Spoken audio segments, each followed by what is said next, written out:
This is Brad Montgomery. Welcome to the Successful, Interesting, and Awesome podcast, where I interview people who are, wait for it, successful, interesting, and awesome. Or at least one of those three. Hello. My name is Brad Montgomery. Have you been washing your hands? Come on, you know you have. Ooh! It's a good day, and I'll tell you why. Because I get to interview a guy who is just super clever and smart in the pro speaker world. But he's also a friend, and we met in a really fun way. I thought it was totally random. It turns out he was stalking me. It was a very flattering story, and I'm going to ask him about that too. But right now, I want you to say hello to Mr. Greg Hawks of the Hawks Agency. Greg, hello. Hello. Thank you for joining us. Thanks for saying yes. Oh, totally my pleasure. All right, so let's tell them who you are. You are a culture expert, and I asked you just before we started if you're a speaker, a motivational speaker, and you said, no, I'm a catalyst. So I don't really think I can motivate. I'm more of an instigator. I'm trying to prod. I'm trying to provoke, trying to challenge so that people maybe then go take action. But I don't really try to motivate, I don't think. Unless it's semantics to you.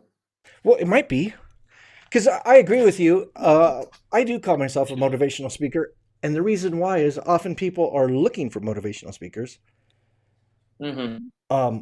But I agree with you. It's such a weird job, right? And I don't really know that anybody is capable of motivating others. I think Tony Robbins has figured something out. People seem pretty motivated by him. Yeah, I feel pretty motivated by Tony Robbins sometimes. Sometimes I feel like, what? What are you doing, brother? All right, well, tell us a little bit about yourself. Can you tell us what your job is? I've been stalking you on the internet, so I know all about you. But in your own words, what's your job? What do you do? Well, what I do, what my personal mission, what our little organization's mission is all about is shaping environments where everyone gets to contribute their best daily. So that is the mantra we live by. So I do that. Fortunately, I have that mission because prior to the pandemic, I was shaping environments, whether it's consulting around culture or mostly speaking at corporate events and some association events. And then when the world turned upside down, we started shaping environments virtually. And so it just aligned with our mission. And so that's how we're spending our days now, producing virtual conferences, speaking virtually, and pretty soon back live on location at a couple events also, which I'm pretty excited about. Ooh, I know you're looking forward to that. Permission to push back to you. Do whatever you want to do, man. What do you do for a world for the living? I shape cultures. No, I shape environments. Like, what does now, that Brad, mean? Listen, it sounds like it means copy off a website. Listen, no, not at all. Not even close. Brad, when I come into someone's life, I'm an amplifier and a magnifier. So that's what I do.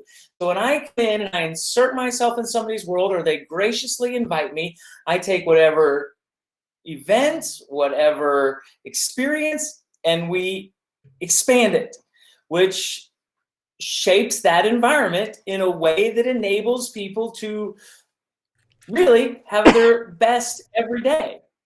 It's not a website copy. It's like it's motivation. I'm motivated by that because I'm wired that way. So I'm motivating myself right now. So push back all you want, sucker. Well, I love this conversation because it seems like when I talk to our peers in the professional speaking world, depending on the mood of the person you're talking to, not depending on the person, depending on the mood, sometimes when you're talking to them, especially if you've had, say, a couple of beers, you get kind of, I do my little song and dance up there. Hopefully I have a really good friend who says, come on, Brad, I'm lucky if they remember what I say into the parking lot. Which makes me laugh because there's a little bit of truth to that sometimes, right? Sometimes we're just a show. We are something that fills our meeting planner's schedule between 10 a.m. and 11 a.m. And then you catch now, Brad, let me push back. Good. May be what their perspective is, but if anybody's giving me a 10 a.m. to 11 a.m. window, I am going to do and say something that people are going to be talking about for a while. I love this is why I love you. Well, because do you consider what you do a show? Because I know No, you I rehearsed it, don't you use thought I don't about use it. show language. I don't use gig language. I don't refer to it in that way. Now with the virtual conference producing, I am producing a show because that entails everything. But when I'm a speaker, um, like we just don't use the word gig. We don't like, so I don't want to de-emphasize what it is for the actual client who's putting it on, because if it's a corporate event and they're trying to appreciate their people, or they're trying to inspire their people with something, I kind of want to honor that, and so I want to, so we're trying to be intentional with our language around it. And so I don't, show kind of feels circusy, kind of feels like surface. And generally speaking, when people are paying me money, they want something really beneficial to come from it. I'm not that much of a showman. Like, nobody's going to pay for me to be entertaining, so I've got to have something that's meaningful. Yeah, but I told you I've been stalking you on the internet. You are entertaining. You do have a prepared beginning, a middle, and an end. You have a path. You have thought about it. You tell that one story because you're really good at it and they like it. Okay, yeah, I'm a professional. So, well, my question to you then is because I heard what you said. Our clients hire us because they want some sort of business message or a message that will help their organization and the people within. Mm-hmm. Does it have to be a zero-sum game? Like, if you have a show, then you're not doing that? Oh, no, not at all. Because if some of it is, we need our people to laugh. It's been a really difficult year. If you could because I am entertaining, I like people to laugh. People always say things, but I'm not an entertainer. Like, I would never, like, you have skills and abilities to entertain, whereas within the context of me speaking, I can be entertaining. And I see those as very different kind of skills, giftings, and sets. So no, I think the show, particularly when the client is like, please just do something so our people feel good about us loving them. So that, I mean, there's not a diminished return on that if that's the intention. I'm just not an entertainer. So don't hire me and say, hey, do a magic trick, do a song and dance. Those things just happen sporadically. What tickles me right now is that you and I are on exactly the same page. We totally agree with each other. Yeah, we are using different language to describe the same thing. Because I would say, like, I use this language a lot with my clients. Framework of entertainment. I hang everything on that framework of entertainment, because if they're not engaged and they're looking at their phone, it doesn't matter what they say. So I better be entertaining enough that they want to know what's happening next. Yeah. But I'm not afraid to say, yeah, of course it's a show, because shows work. Meaning, I got a plan. I have an arc. I know where we're going. Yeah. But yet you and I think, agree. I actually use the word framework. When I use the language, I'm going to capture their imagination. So I'm going to keep them imagining both what I'm talking about, how it applies to the world, what could be coming next. So if I don't call it, like, if you think it's less in your kind of ideal, less impacting to be a show or not be a show, like, if I don't use, because I don't use that language, but if, like, you're saying the same thing, I think it just maybe be personality or even our history. Right. Because you are an entertainer, though. Like, you are an entertainer. Yeah, I came from entertainment, where you had to have a start, and you had to have a middle, and you had to have an end. Yeah. And you came from HR, I think.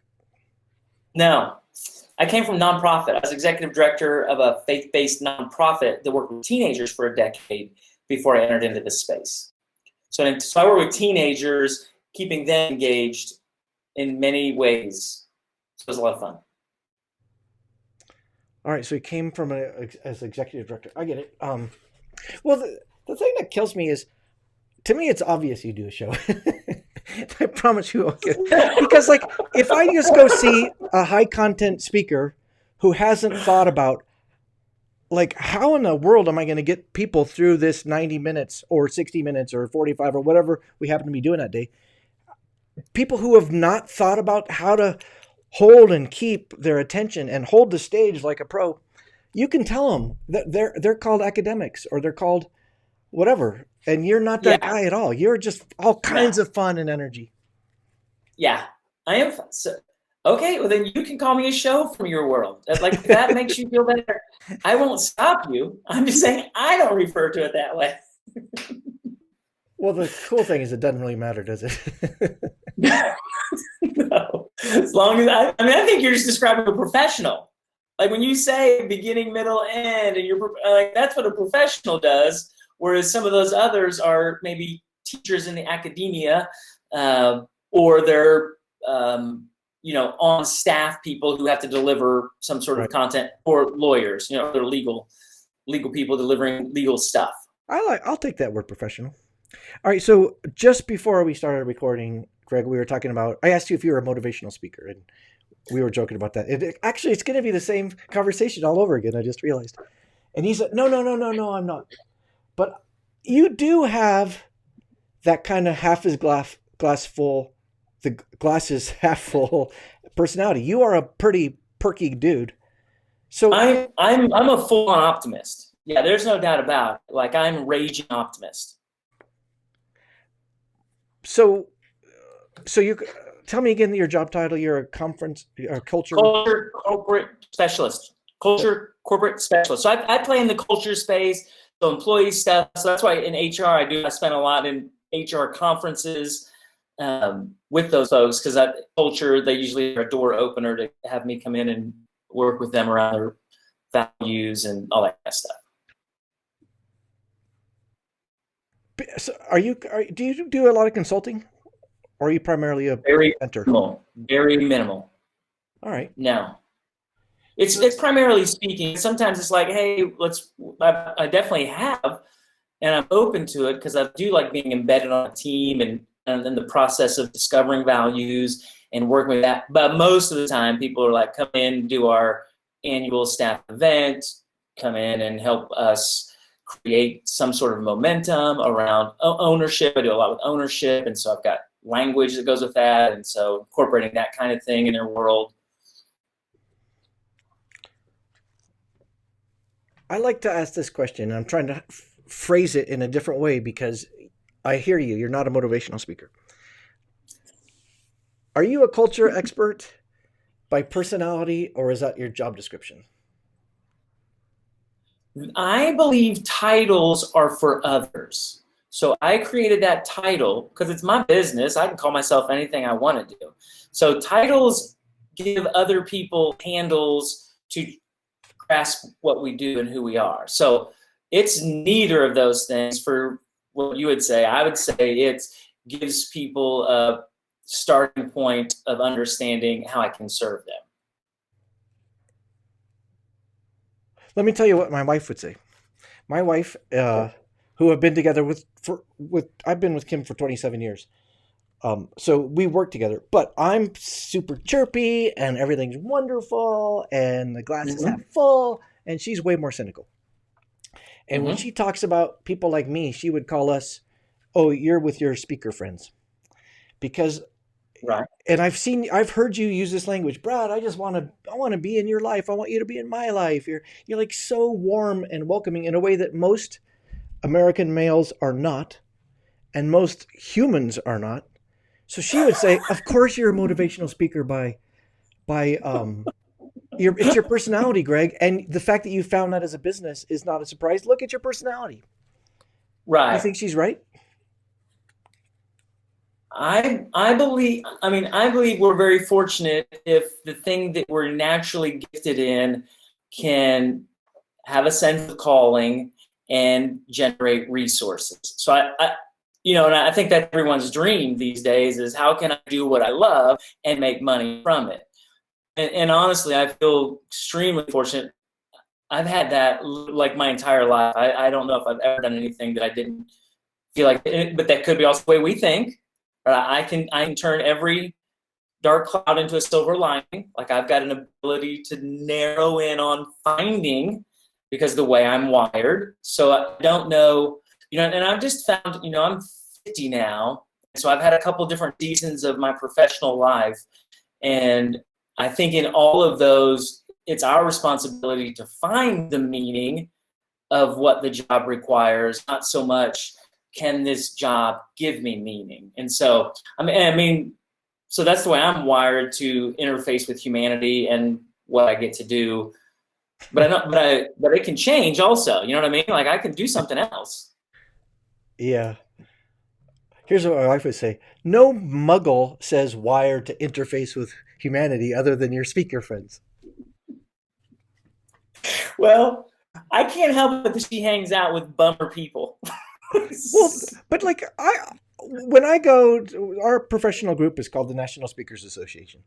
And when I go there and hang out with you and our peers, I feel like those are my tribe because they all are like us. They're all like, oh, how can I help you? And they actually mean it. And they're like, I want to be friends with you. And they actually mean it. And that's not normal. When you and I are working and we go to a association of something besides us, plumbers or salespeople or computer people or healthcare. Yeah, even healthcare, they're not wired like you are. You use that word wired. Yeah. Which I love. And I'm not wired like them. They're like, okay, we've had an hour with that guy. That's enough. You know what I mean? So they go with their friends and they're all like, thank God we're not hanging out with people like that. So I would assume that would be the sense that your wife would have. It's not unique to us particularly. It's consistent with all the different kinds of group that healthcare people have a wiring and salespeople have a wiring. So I don't know. Fortunately, it lands where we get to lean into our personalities and people value that. Yeah, it's kind of a new discovery for me, Greg, because I definitely feel like, especially speakers on our end of the spectrum, you and I are close to the same niche. When people hire us, they expect us to be light and use levity and have a message that could help push their organization forward. You know, they're not hiring us to be the dark guy with the idea no one's ever heard of, you know, with the black turtleneck or whatever. Yeah. And it's just recently, last few years really where I realized, wait a minute, the fact that I'm talking about this stuff is completely consistent with core beliefs that I've had my entire life, and I'm learning how to articulate them as I age, but they have been consistently in my life. I'm only now discovering that, I'm talking about stuff I've always believed when I say, hey, you can help others, you can be of service, you can be positive. And when I first joined NSA, I had no idea that I think those of us who are successful are consistent with their personality. We're not just doing a job. Brad, how could you have just discovered that? Because surely you had a sense of fulfillment in what you were doing, and that's kind of an indicator like, hey man, you're tracking in the path that works for you. Yeah, I love that you just said that. How could you just figure that out, Brad? It's obvious. I have a good answer for that. I came to the world, to this job as an entertainer, as we were talking about before. And entertainers use very different language, and we think very differently. We talk about going, how'd you do? I killed. I conquered that audience. Right. I beat him into submission. And really, the audience, at first, especially for entry-level entertainers, you're not really on the same team as the audience. You're not like loving on them so much. And a lot of comics are openly antagonistic. They're kind of up there angry, and a lot of I'm a magician and a comedian. A lot of magicians are they bring people up and they abuse them on stage. So then when what happened to me is I was booked by the people who book speakers. So they might book you in the daytime and they would book me after dinner as an entertainer. And then I started thinking, wait a minute, I kind of like what they're doing. Maybe I'll try it. So I just one day said, all right, I'll make a keynote. And it was it was a business move. It wasn't me fulfilling my mission. It was a business move. And then I kind of started drinking my own Kool-Aid and here I am, 30 years later. So that's how I could have not missed it. Did you feel like it was a compromise out of comedian, magician, entertainer, like taking that step? So did it feel almost like initially like a violation of calling or purpose, or like the thing that I really love the most? No, not for me, but there is some of that Okay. from my comedy peers. Who are like, "Oh, you sold out. You're doing the corporate world." I'm a pure Yeah. stand up. I do stand. I'm pure stand up, and I'm like, "Well, you're pure poor. It's And why are you working so hard? When like why are and also like why are you writing jokes with the f bomb in it, knowing that so limits you because it's yeah. hard to write a joke." So there Yeah. is, so I never really felt that way, but you're right. There's something there where, Mhm. oh, are you a sellout? Yeah. I'm proud of my background because I feel like one of the reasons I feel like I'm very good at connecting with audiences, and that is part of Yeah. my success as a business speaker. And I'm convinced that that connection was built over years of learning to stand on stage, which means Yeah. in any way, it doesn't matter what I did, but learning to be in front of them and say, "Hello, I'm here. You're in the right place. If you stay with me for the next hour, you're going to be so happy you did." So glad. So glad they did. I'm happy I'm sticking with you right now, Brad. I'm happier right now just sticking with you in this conversation. All right, so I know we're going to get around to talking about virtual, but so why did you start this thing? You quit a perfectly good job to go Shit, out on your own. What the I heck? did. But it was a long time ago. I've had my own business now since August 2009. So we're pushing 12 years that I've been just on my own. And so mine was different. I've been in this faith-based setting, working with teenagers, working with a lot of volunteer leaders. We would run camps that have 800 kids a week, all every week. So we thousands of teenagers, and we're with a lot of leaders who work with teenagers, and just a lot of leadership type stuff and all of that. So like, oh, we're gonna transfer. I had a sense like, let's take this into the business world and see how, if all this stuff I've been doing in this faith-based world, if it really applied in the marketplace. Um, and so we made the shift like in August 2009, and it was a tumultuous transition for like a couple years. Here, I'm living in Oklahoma City area, and so it was a significant shift from having a reliable job to, hey, I'm out meeting, and nobody knew me. And when you have a background in a faith-based arena, it doesn't really translate naturally into the marketplace because they're just viewed so nonprofit, even just nonprofit compared to for-profit. And so it took me a couple years to really hone in on how I could create value with people in the marketplace, really gain credibility. Um, and so that was a few year transition that took a little bit, but it was, it worked. Like the thing I put in motion over those couple of years, it has worked into where we're at today. I just can't emphasize enough how terrifying that sounds. Where here you are, a guy with bills and humans relying upon you, saying, Yeah, "I'm going to give up that security and take a chance." That is flippin' yeah. horrifying. I was 39 at the time. Kids were, decades. My kids were 11 and 8. Yeah, it was a healthy risk, and it tumbled around for a couple years. Those were some more challenging years than most of life had been, but really positive. How long did it take before you said, "Okay, it's working"? Mm. I'm hoping I'll say that in 2021, Brad. That's what I hope. Fingers crossed, baby.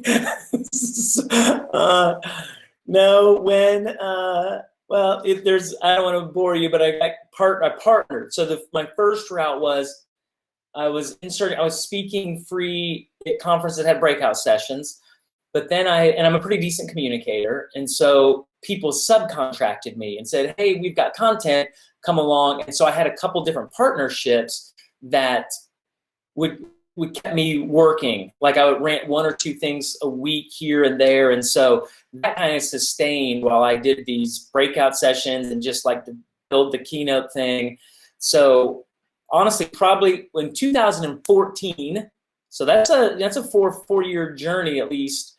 of all of that, my website came online. Like that's the first time I had a website, and it was like, I'm all in, because my partners were like, hey, we're changing, our funding source is changing. And so you're gonna have to just not rely on us anymore. I'm like, I got things in place. So January 2014, my website came online. And so that it felt like, okay, I'm an established business, at least in this Keynote, like can manage it on my own. And I was doing consulting around culture as well, which was really fun. So because I've been on similar paths, I'm guessing when that website came online, you're like, okay, work, here I am. Let the phone ring. Come on, baby. No, And I wasn't naive. I'm a pretty aggressive networker, and knocked a lot of virtual doors and a lot, friends, the whole deal. Like, hey man, it is full on me. Here's the website. And so I had to really what I found was I got in a couple groupings. So SHRM has always been great, which is the Society of Human Resource, because they had, I got a conference in every state, and they're always looking for breakout sessions for free. And I was like, I can fly anywhere and put myself up, and if I invest in that, then it's just one big commercial, and all I need to do is land one client out of it. So that was my strategy, and it worked out all right. And then I actually got connected with the group SMPS, that Society of Marketing Professional Services. They're in the AEC world, kind of biz dev people. And so and they have a similar kind of national structure. And so I found myself dancing in that space for a little bit. And so that, and just making lots of relationships. Every time I would go be a breakout, I would say, who's in charge? Who makes decisions on keynotes? I would go find them. I would introduce myself. And they would say, I'm a volunteer. I'd say, that's fine. I'm gonna keep in contact with you. You're gonna be my LinkedIn friend, and we're gonna be talking all this next year. when people, I know you get these calls. People call us and they say, I'd like to do what you're doing. And when I ask them what they're doing, if they were to say, well, I'm 39, I got 2 kids, let me see, elementary and old, mid elementary and old elementary. Yeah. I'm going to quit my job. I'd say, oh, please don't. Because I don't think most people, Greg, know how flipping hard the business is. But then hearing you say, Yeah. I'm going to work for free, I'm going to shake the trees, I'm committed to this, I will make it work. You clearly did. So how did you know that? Because so many of our, come on, entry-level speakers don't know how hard this is. How did you know? Okay, so how did I know? Well, let me give you more background. Okay. I get this a lot from entry-level speakers. Brad, I got a website. My Keynote is fantastic. I've got like a phone number and a business card. Did I mention my Keynote is fantastic? All I need now are clients. Yeah. I'm like, well, that's everything. You're not even a speaker. Yeah. Saying you have a website does not mean you're a speaker. Yeah. So to me, what that means is they have not caught on yet to the very fact that the business part is quite challenging and it's going to take a big investment. But when you quit, you knew that instantly. Like, I'm just trying to figure out, why was that so obvious to you? You were willing to haul. You were going to work. Oh, I suspect now, Brad, I suspect people think it takes, I don't know if they think it does take work. I guess I wasn't, when you're 39, you've been alive long enough, and I know that, everything takes work that's real. And I didn't even know where my niche was going to be. Like my younger brother just hated it because I was changing up. I do stuff on confidence. So I was like, they're all about pick your lane and narrow it down. And leadership is so broad and blah, blah, blah. And so, that whole process where eventually I had the sense of like, I believe in this message. It wasn't even I believe in this keynote. It's like, I believe in this messaging. I believe I've got a unique kind of perspective on it. And I got good feedback because I'd worked with teenagers, honestly, for almost 20 years, 10 years as the executive director. When you enter the marketplace, they're just not used to anything zesty or creative or fun, like generally speaking. And so just me in person is my best marketing. If I can just go get in front of people, the immediate feedback I got from people was reassuring. I didn't I didn't know that would be such the case, because there seemed to be but then when you walk around and watch other people, but it's even like you go to NSA and I see speakers there, professionals and colleagues who lack a little bit of dynamics, but they're killer at the business. They've got their triangle models and they've got all their stuff that they've figured out on how to sell it. And like, I'm not smart like that. I'm just doing what I know to do and talking to people and asking. And when I was starting out, like I did all my own calling and all that. And every time I booked, like the first time, I remember telling somebody, I can't believe somebody's paying me $500 to speak for like an hour. Like everybody around me is just like, that's crazy. Right. Surgeons don't make talk. Who makes $500? What, you're not a lawyer, are you? But that sense. And so I had my own little, like, every time I had a conversation with a potential client, I asked for more. So that's literally every single. So I made deals with myself on if somebody gave me $500, I always had. Then the next person I talked to, I was asking $750. And then I was like, I can't ask for $1,000. So the next person I asked to talk to, I had $850. Once somebody paid me an amount, that was my floor. And I always asked for a little bit more, which kept me feeling humble and kept me like having like these moments of, and that's pretty good for business. For me, that was really helpful to keep me challenged self-wise. I'm kind of sensing from you that part of your success is innate. Like you kind of have this gut feeling about, oh, I should charge more and push myself that way. Oh, I need to make sure I'm doing this and that.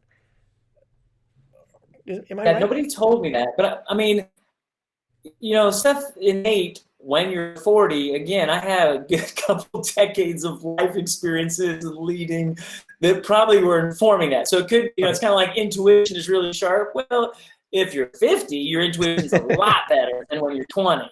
Like your intuition when you're 20 is really self-driven. In your 50s, you're like, oh, there's a little bit of wisdom in that intuition. So that I would agree with that. I'm just struck again, comparing an entry-level speaker, that's you at age 39, to so many people I talk to, and I also hear like, okay, I've done enough free dates. I just need paying clients now. And you were saying, I'll take any free date because I know how to leverage that. Well, and honestly, like I'm pretty uptight about language. So I was like, we don't do anything for free because I would even designate, so there'd be marketing events. I mean, up until last year, like I would create a budget that was like, I want to have, if I want to speak 60 times in a year, and I'm going to do 10% of those, I want to do marketing. So how are we going to be strategic? I've got a charity of choice here in Oklahoma City. It's a regional food bank. I do as much as I can with them. It's all pro bono. They're just my charity of choice, and they don't fall in my 10%.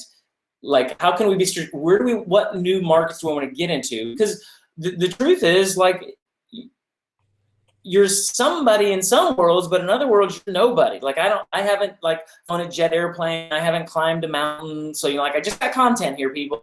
I think I can really have an impact, but I got no, hook on that. So I got to kind of earn the right to be heard. And so I take it. So in new markets, like that just makes good business sense to me. First one's free, and we'll see if we can get you hooked because you don't know who I am. The places where people love me, like they're advocates for me, and I get to do a lot of repeat business, and they pay me. But that just seems like good business sense. Yeah, totally. I think it's good business sense. Which I guess maybe is the whole point, is that you understand you're in a business. Because some speakers don't, do they? They do not, I guess. They're like, I got a PowerPoint deck and a little clicker, so I'm ready to go. No, you're not. You're not ready. You do not know.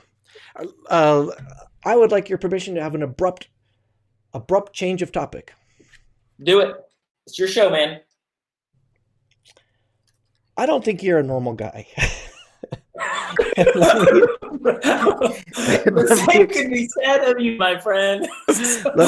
let me explain. Hey, Pot. Nice to meet you. Kettle here. Yeah, there is a compliment hidden in here. So give me time. I think like I've been reading the words toxic masculinity a lot recently. I didn't really know much about it, but part of it is like typically I sense that American dudes are not meant to be super warm and fuzzy, or we're not commonly warm and fuzzy, and we're not commonly emotional, and we're not commonly able to say like, "Oh, I really think you're so great," and you are all about those things. So in that way, I think you're not typical. Would you agree? Yeah, and I mean, I had a life-changing experience when I was 30. I had a guy who I really admired, who was my age, tell me how much he cared for me as a person, and it blew me away. And I told him, I said, male, I've never had another male speak to me like this, and it was just so very genuine, and I was like, I love how I feel about this, and I wasn't natural at it at all, but I was like, I want to be a person who articulates these things to guys who I really do care about. Like literally had never had that, and as an adult with another adult, and so it impacted me. So then I consciously made effort to try to be that person, Well, take us and so I've been back. working on it for the last 20 Tell years. where were you and who was the person and what was the context? Tell us what happened. Uh, I'll have to now. His name's Dan Lord, and he currently is a senior pastor in St. Louis area. Back in the day, we were both just, young bucks working with young people, and so he was working with and I was he was in the St. Louis area then, and we were putting on an event. So I used to do travel and put on events and that kind of thing, and so he was like my partner in the areas, like he was hosting something we were doing or something, I don't recall. But he's like, he literally just said, like, man, I really care about you, and I think it's cool. Like, it was literally just like as simple as that kind of thing, where we were working together on this thing, and he just was overtly like expressive of like a really healthy intimacy from a male to like peer to peer. We were just, we were in different cities, we interacted that way, and that. But I was like, I've never had that. Like I didn't know people did that, and it moved me. And I've told him that in days gone by. And so like I tried to consciously. It's not natural, but I mean I've tried to incorporate it so it's slightly habitual. I'd say you're a rock star at it. Thank you. But what strikes me about this story is that it's 20 years old, and you don't remember the actual details of it as much as you remember the feeling, which is that Yep. kind of cliche. People remember the feeling they left you with. Yeah. So easy to remember, because I still have to constantly do it. It's one of those things that I was like, I've never experienced that. I want to be that kind of person. It doesn't come to me naturally, so I'm gonna have to work on it. So I feel like I put effort into doing that. That's probably why it sticks with me a little more, because I don't remember much else from 20 years ago. What? You're probably stoned all the time. No. You're supposed to deny that. No, Brad. Yeah, no. He's joking. No, he's not true. Well, so what was the impact on you? I heard you say because of that interaction, you wanted to create those interactions with others. But what did it do for you? Having a peer say, "Dude, I think you're rocking it." It shook me. It like shook me because it wasn't that surface. It didn't feel like, dude, you're awesome. Yeah, because like I'm pretty good at that kind of stuff and very natural at it without any effort of praising people. So it wasn't a praise at all.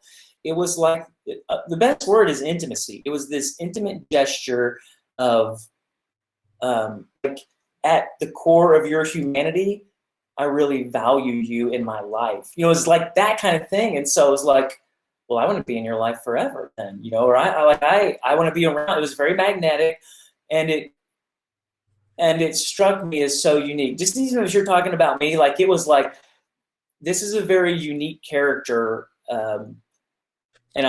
this is a unique, so it really was like, it was moving, like it was meaningful, it was moving, and it was obviously very bonding.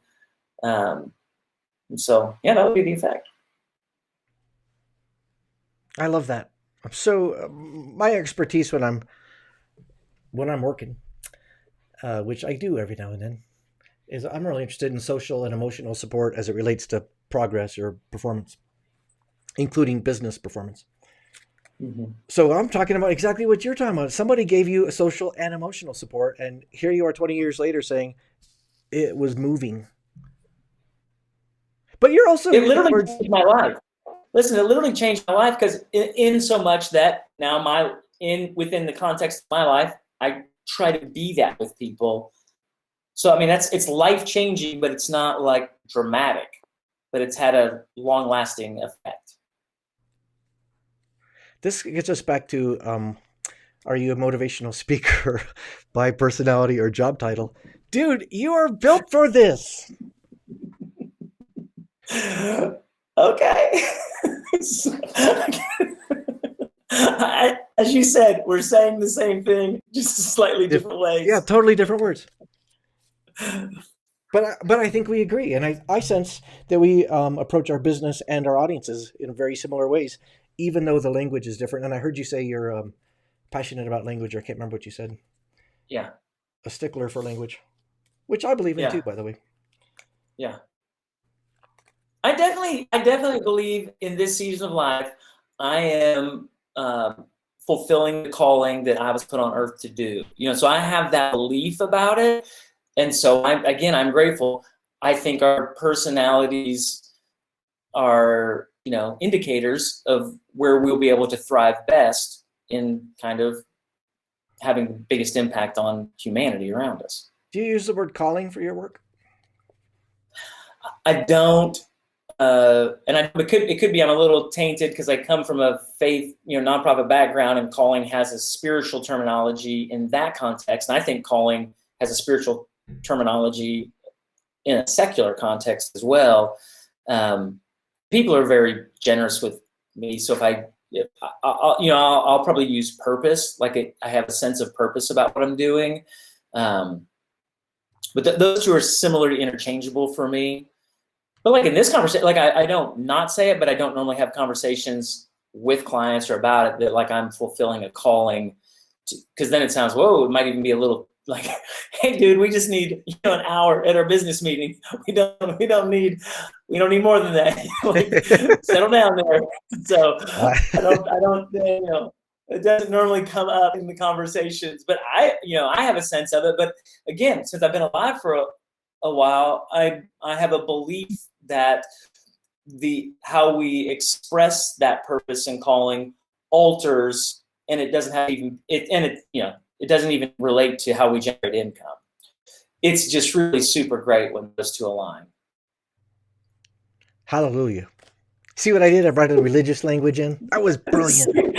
I see what you did there, Brad. When I first went to National Speakers Association, I had a business card that said comedian, magician.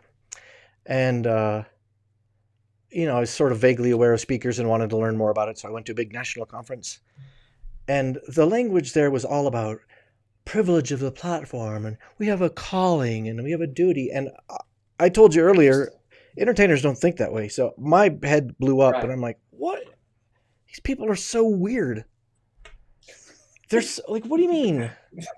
You're up there, like one speaker, I won't use the name. So picture me, I'm coming in from comedy clubs and this person did a keynote, and at the end, someone circulated through the audience and passed out postcards. And on one side was a picture of roses that was fuzzy and out of focus. And it overlapped, or a layer of it was the words of like a song. And so this person was up there giving us her keynote speech, and then here comes the music and the song. I'm like, oh, I think she's going to sing. How bizarre is this? And she stood up there and read this poem, or words read, and my head is like, what is happening? This is very, very odd. I don't understand any of this. Do people pay for this? and and the language of calling and purpose and privilege of the Yeah. platform, and my head exploded. But having said all of that, as I've aged, I've come a lot closer to that, and my Mhm. language is a lot more parallel to yours, definitely, than it was when I was a young buck. Yeah. I sure don't use it from the stage or with business because it's that right. You're like, wait a second, man. We're not looking for roses with singing and poems on the front, whatever. So I don't. But just in this conversation with us, I do have that sense, and it's because it's it gives a sense of alignment. Like it does help me feel like, okay, I am wired this, as your wife would say. Well, obviously, this is what you're supposed to do, or whatever. It's like I like the sensation, like it's obviously who I am as a person plays really nicely with what I do as a business. Right, and Because clearly, it's pretty critical. We don't have the identity of our business as a speaker as our identity. Like it's way better to have this personality, and it fuels me being able to be a speaker than, oh God, you're just obviously a speaker because your personality is this way. It's like, well, yeah, I'm separate from the business.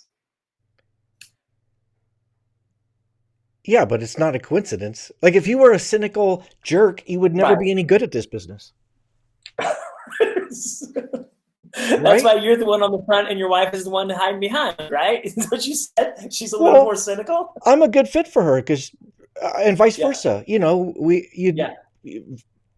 I think it's not a coincidence that somehow we're slightly different, but we do Yeah. well together. But we're different, right? She's less sunny than I am. She's less complimentary than I am. Yeah. Well, tell her I think she's awesome. She'll love that. Well, I think there is something that makes us stronger, both in the business side of our work and the stage delivering the actual keynotes, that is influenced by whether or not you believe what you're talking about. So whether or not you use that language ever, just feeling like, dang it, they will benefit if they hear this. I know what I'm saying is true, and I'm the right guy to deliver it. That changes things, doesn't it? Yeah. But I've been thinking about this because I'm not terribly like I haven't been very active in like, oh man, I gotta write a book because people need to hear me, and I'm gonna get on social media and put all my stuff out there and so I had this thought the other day. I thought, I wonder if I just don't care if people hear what is in my heart or not, because all I see is people bombarding on through social media that they want to be heard, and I'm like, I don't really possess that. I need you to hear what I have to say. So it's a little like I've been thinking about that, like just the last few days. So it's interesting to have this conversation because because if you don't like help people, well, maybe I don't know if this is true or not. If you don't like, hey, you should listen to me, or hey, I'm working really hard to, then I guess people don't, because there's a lot of noise out there. But I don't have like this urgency, like, man, I need to get this message. And so I'm like, I wonder if I don't care about people as much as I think I care about people, or maybe I just lack the energy right now to be like, I'm going to work really hard so you hear everything I have to say. You ever find yourself in that place, like Yeah, how you balance like yeah. that kind But of deal? I know what you're talking about, but I think maybe there's a third option here, Mr. Hawks. Mm-hmm. I don't think people are listening to social media that way. And so whether or not you and I put a like deep phrase, Greg Hawks, Yeah. Yeah. I don't really know if that is getting what is fundamentally Greg out into the world Yeah. as much as doing what you're doing now. You are building relationships, and when the relationship is right, you are in front of an audience, and that is the way you're doing it. You're still doing it. You're just saying maybe Yeah. Instagram isn't my medium. Yeah. Yeah. Human interaction is still really powerful for me. But so it's true. You're right. There was a while, not, it was like maybe 3 or 4 years ago, I started saying, I guess I need an Instagram account. So I paid somebody to put up like deep quote Brad Montgomery over an out of Yeah. focus me, and it Yeah. was super gaggy, and the numbers went up a little bit, the followers, but then I kind of woke up and realized, who really is going to book me because of Instagram? And then once I decided, really, none of my clients are shopping me on Instagram. It was such a good Yeah. feeling to say, like, I don't have to care about Instagram. Because to me, it was Yeah. just manic, like wondering, oh, let's see the metrics. Oh, this type of quote seems to do better than that type of quote.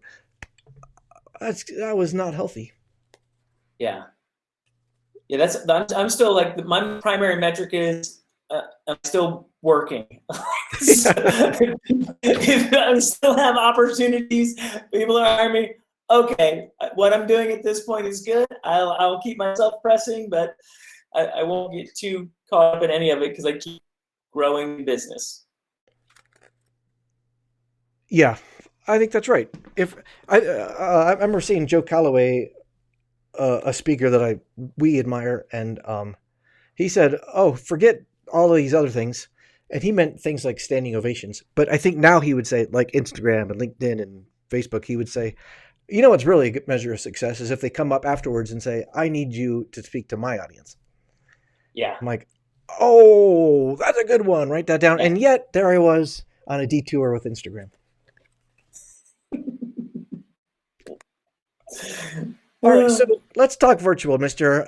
A year ago, the pandemic started, and a lot of people like me said, "I better figure out how to do this thing." And then a few people, like Brad Montgomery, said, "It looks like Greg Hawk started this thing way before the pandemic." Right? You were already, you had a studio, you were getting good at it. Yeah, yeah. I already had the equipment. So I have some lights. I have a couple cameras. Um, I'm a basic video editor. Like I understand audio and video in a very rudimentary way. I can use Premiere and Adobe. It's very basic minimum. And so, yeah. So for the first part of the pandemic, March, April, May, we did 5 days a week a Zoom interaction. So I've got a business manager, Sarah. She was on Tuesday, Thursdays. I did a Monday, Wednesday, Friday, just to stay, and it was just for me. It wasn't business. It was like Mondays, you could do a 30-minute consult call, Zoom. Let's just talk about anything business-wise. Wednesdays was my favorite thing, and really everybody's favorite thing is I did a huddle. So it's just like, hey, if your company, you don't have it, let's all huddle together, and I would bring in, and whoever showed up, 15, 20, 30 people, then I would pick 4 or 5 people, tell us something you're proud about this week, something you're struggling with. Everybody, if there's anything we can help with this person that's struggling. So I did that and really created a fun little community on Wednesdays. And then Fridays I did an open door because I'm the kind of person who just randomly drops by offices. And so other people like that. So I just turned on my camera and I went to work, and there's a 2-hour window. And I bought all these domains, WFH hello, WFH. So work from home, that was kind of the language right off the bat. And so we bought like 10 domains, WFH, CEO, sales, HR, whatever, all that stuff. But and Sarah did on Tuesdays and Thursdays, like specific ones for event professionals, for sales, she's biz dev. So for biz dev people, and we did that for like 3 months through till June. And that was just for my own sanity. How did people find about these meetings? Find out about them? I posted them on LinkedIn. Like LinkedIn's my primary social network. That's where I've got best relationships. That's where I like the most. And so I would just put things out weekly. I would take snapshots of having these conversations, put them up. And it was all so I branded all the domains, were just really easy. You clicked on the domain and it opened up the Zoom room. Like that's all the domain was just a shortcut to the Zoom room itself. So it was easy to market. But I didn't make a dime on any of that. And I wasn't trying to. I was like just trying to stay visible, I was trying to stay active. And in the midst of that, I mean, this is why I love what I'm doing right now. One of my clients, and they know they're Baton Rouge, Karen and Sandy, they called me in like beginning of April. Their conference was in October, and they said, hey, we don't think we're going to get back together. Like they had good insight. And they said, I've been a keynote for them and spoke at their things over the years. And they were like, you're creative, you're fun, what should we do? I was like, well, let me think of what I can put together. So I literally designed what I'm doing now because they prompted me. They called me and said, let me put something together that I think will be really fun for you guys. And I would love, and it's something I want to be a part of. And people are already Zoom fatiguing, I mean, they were like, I'm tired of being on stuff. So it's like, let me think of a way that keeps people engaged and all of that. And so that came about then, and I put it and I created it, and I told a couple, because again, I'm relational. I was like, hey, I'm going to be doing some of these things. And so my friend Bruce Waller down in Texas, he said, hey, our North Texas conference is going from in-person to virtual in 6 weeks. So they back in that day, everybody was just holding out, like, maybe we'll get to come back together. Like, no, we did it. And so they brought me in, and in 6 weeks, we took their whole thing, put it on. I went down to North Texas, and I set up my stuff on site. And so that's how I do all my virtual conferences, is I go on location and broadcast from there. And it went better than expected. And that was in July. And it went better for their audience. It went better for them as a host of it. And so it was really, really fun, and I loved it. And so it's just kind of evolved from there. Why do you go take your virtual gear to their location? Oh, Brad, that's the differential. There's a couple of differentials. I got some sweet sauces about what makes how we conference produce unique. The first is, for most of these people, like I went up to Montana, Helena, Montana, in the end of January for the Montana Weed Control Association. Not that kind of weed, but it creates a unifying sensation when you're like broadcasting from ground zero of that organization's business. And so all the associations, like the ones that have state conferences, I go there, and because it gives the people in the virtual audience a weird sense of connection to, like, I'm in Montana and they're coming from Helena, Montana. And my goal is to have all the keynotes live. So I got the structure that's like, I'm live, and so I insert myself, and so I design the days to have momentum builders throughout.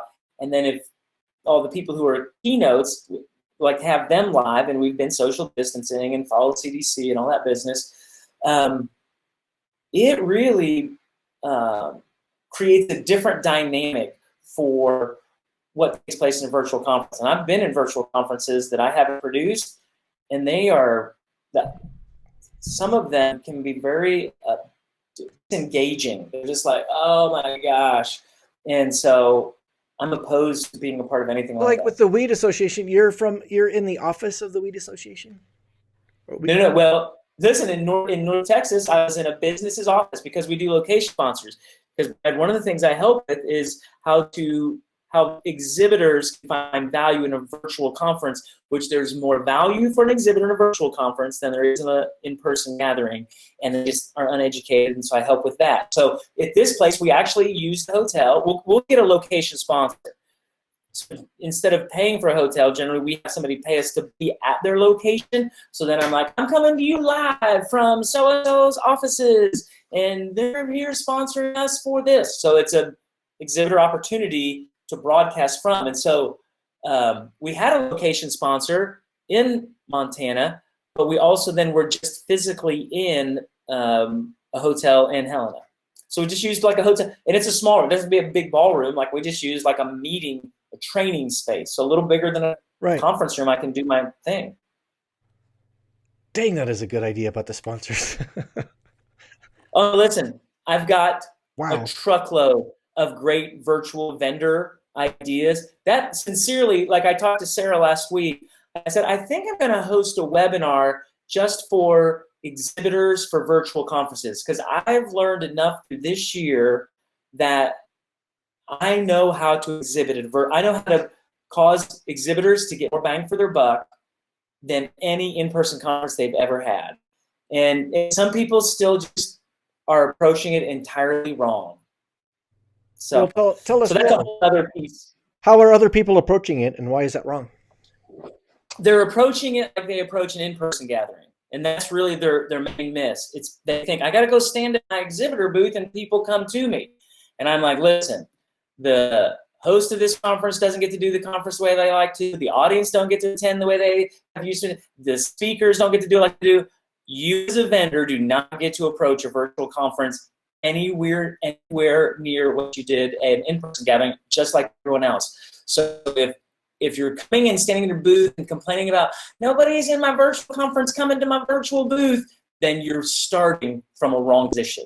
And that's on you, sucker, because this is a new world and there are ways to approach people. So for me, the greatest, the two words that come into play are passivity. If you come to a conference and you're passive, you're totally losing. You'll blame everybody else. It's nobody else's fault but your own.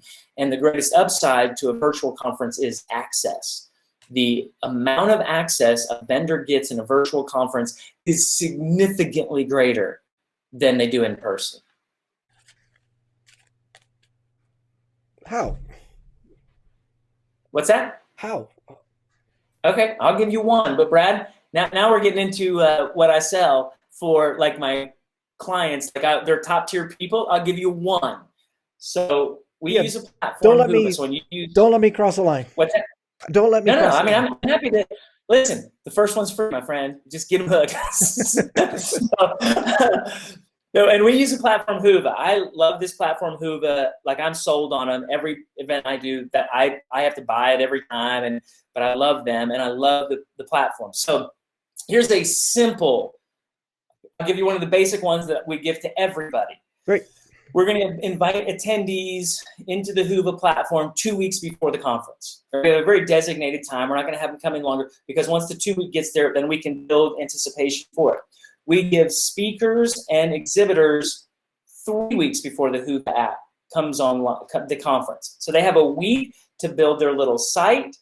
They get an exhibit booth, videos, all that kind of stuff until the attendees show up.